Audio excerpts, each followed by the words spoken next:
There is something big happening tomorrow, and whether you agree or disagree with the gun control argument, the March for Our Lives movement is set to take off in just a few hours from now. More than 800 marches are planned all across the country, including the main march, which is in Washington, D.C., where that city is getting ready for 500,000 marchers.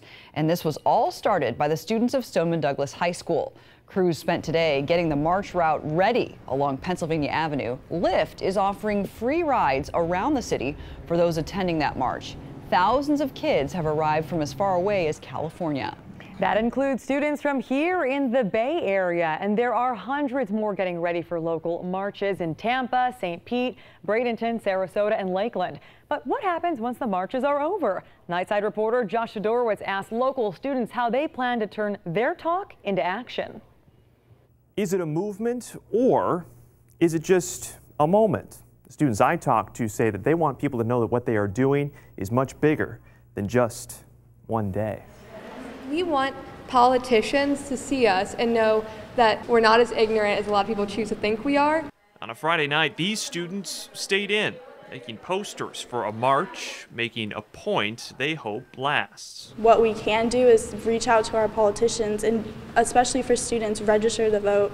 And once you register to vote, know who you're voting for. The students in this room are all in different grades from different schools with different political stripes even. They know not everyone supports what they're doing. People who have those criticisms usually just say, oh, it's just a partisan issue. It's the Democrats trying and take all of our guns away. But I would like to point out that many of the people here, including me, have personally conservative views, and we are doing this kind of stuff to help end gun violence in America. We all have to check a bag. Earlier Friday at Tampa International, about a dozen students boarded a plane bound for D.C. I want to tell them that I do have a voice and that I can make an impact even though I'm only 14, because even though I'm not voting right now, in 4 years I will be voting. It is empowerment now. They want to turn into political power later.